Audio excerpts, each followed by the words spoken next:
हितोपदेश अध्याय 19। जो दरिद्र आपण सिद्धतारे चले से कुटिलोष्ठ और मूर्ख लोक अपेक्षा भल मध्य प्राण विद्याहीन हेबार भल नुहे।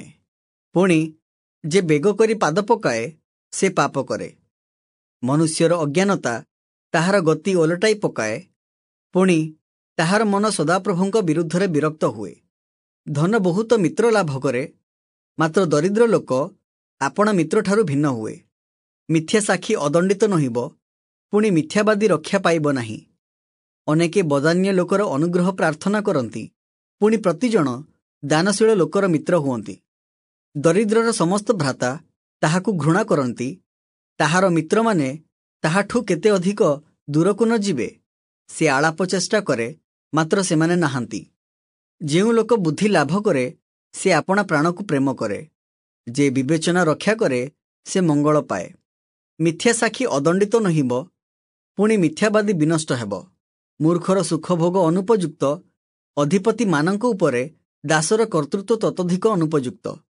मनुष्यर सुबुद्धि ताहाकु क्रोध करिबाकु धीर करे, पुणी दोष छाड़ीदेवर ताहार भूषण।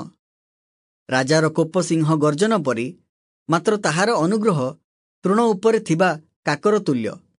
मूर्ख पुत्र ताहार पितार दुखदायक, पुणी स्त्रीर कली अविरत बिंदुपात परी। गृह और धन माता पितांको ठारू प्राप्त अधिकार, मात्र बुद्धिमती भार्या सदाप्रभुंको ठारू प्राप्त हुए। आलस्य घोर निद्रारे पकाए, पुणी अलस प्राणी क्षुधा भोग करिब। परमेश्वरंको आज्ञा पालनकारी आपणा प्राण रक्षा करे, मात्र आपणा पथ विषय जे असावधान हुए से मरिब। जे दरिद्र को दया करे से सदाप्रभुंकु ऋण दिए, पुणी से ताहार उत्तम कर्मर परिशोध करिवे। आपण पुत्र को शासन कर, कारण भरोसा अछि। पुणी तुम्भर मन ताहार विनाश इच्छा न करू। अति रागी लोक शास्ति भोग करिब। जेहेतु तुम्भे ताहाकु थरे उद्धार कले, ताहा तुम्भकु पुनर्बार करिबाकु हेबो। शेषावस्थारे तुम्भे जेपरि ज्ञानवान हुओ, एथिपाई मंत्रणा शुण ओ उपदेश ग्रहण कर। मनुष्यर मनरे नाना संकल्प थाए, मात्र सदाप्रभुंक मंत्रणा स्थिर हेब।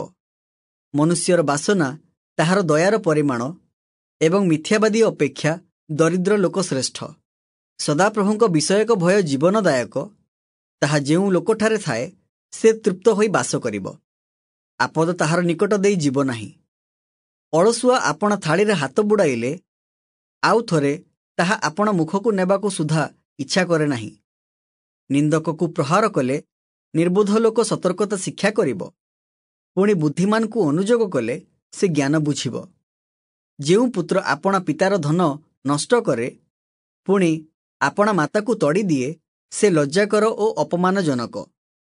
हे आंभर पुत्र, जेउ उपदेश ज्ञानर कथारु तुम्भकु भुलाए, ताहा शुणिबारु निवृत्त हुओ।